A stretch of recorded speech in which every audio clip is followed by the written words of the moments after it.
Whoa, they're getting close! Ah!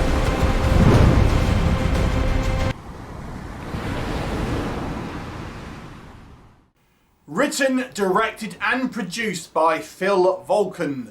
We are talking The Bay. And this is a 2026 shark attack movie. What's the story? Well, there is a wedding on Thailand, and the movie focuses on two female friends that are attending this wedding. And one of the female friends is kind of chatted up at the wedding by this guy who has like a small chartered boat that he takes out to do shark spotting. So he convinces these two friends to come on this boat trip the next day to go kind of shark feeding. So these two women join this guy and his kind of first mate to go on this like quite small boat, to be honest, to go out to, well, the bay and feed sharks and stuff. And this guy is somewhat of a conservationist. He's kind of into his sharks and everything.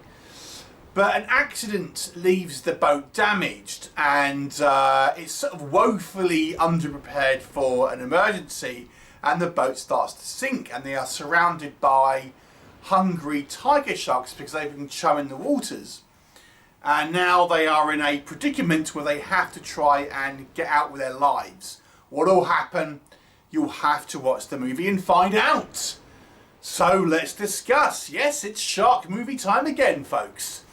What's this one got to offer? Well, for one thing, this movie, I would say, maybe for the most part, errs on a try to have a more grounded, realistic, thriller-based approach to a kind of a shark movie. So it's shot in this beautiful, you know, Bay Area with some really great photography and like wonderful scenery. I mean, it looks so luxurious and beautiful, like natural kind of environments and stuff like that. It definitely would make you want to go for a holiday in Thailand, but maybe not go swimming in the waters for sure.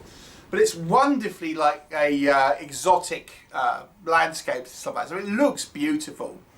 I would say the acting is solid. I think everyone here does a pretty good job of their characters, making believable, grounded characters and kind of acting in a way that I think is sort of somewhat kind of realistic. The characters aren't over the top or anything like that. And then what I think this movie also does in regard to some of its kind of character work here, and I'm not going to spoil things, but it shows you like kind of the best of humanity and the worst of humanity in one movie, showing you how different people might necessarily react to a kind of a situation and what their actions might be, even though they might be in a very, very similar situation to one another. So I thought that was quite good. So there's a little bit of kind of commentary really on the human spirit and what, you know, how different it might be and how different people might react. There's also a little bit of almost conservationist kind of messaging in regards to the shark and the kind of the environment and, you know, the ecosystem and stuff like that. So, you know, you'll learn a couple of little shark facts along the way. For the most part, the sharks look like they've used like real footage of sharks rather than kind of like CGI, or there is a little bit of kind of VFX, but for the most part, it's kind of actual sort of footage of sharks captured in kind of obviously the wild and things like this. So, you know, these look, it looks pretty kind of realistic and stuff like that. And also another aspect that I liked was the kind of some of the sensible decisions that the characters make. So, you know, when they're in the water, they deliberately try to be calm, not splash around, slow kind of like consistent movements, not to attract attention and things like this. So there are some kind of instances, there is a couple of instances where they don't, but there is some instances here where they've used sense and logic to try and you know, use their intellect to try and get out of their kind of situations, or at least make the best of them and things like that. So it was good to see, you know, human characters act relatively intelligent for the most part in this movie, you know, to try and get it. And I would say I was engaged in the kind of the story. Now this is where we go maybe into what doesn't work. The story is relatively slight here, and I will say this is not the most thrilling of shark movies. If you have seen many shark movies in your time. This one isn't the most exciting, it must be said. It's a slower movie, less about the kind of the shark attacks and more about the kind of the survival mentality, I suppose you want to say. Let me just say, shark attacks themselves are at a minimal. Deaths caused directly by sharks at a minimal. So yeah, if you're wanting a bloodthirsty shark attack movie, this is probably not going to be it. It's a gentler film. Don't get me wrong, there is still an element of it, but it's a more sort of slower paced film for the most part, with very little in regards to actually, you know, man-eating shark kind of situations. Let me just kind of say that. There is that. And as such, I think at times the movie feels a little bit, the pacing's a little slow. So I was thinking about when I was watching this, is like, I think overall it's a good shark film, but it's maybe not one I'd want to watch again, because it doesn't really have a huge amount of like wow factor or kind of like moments within the movie that are particularly kind of exciting.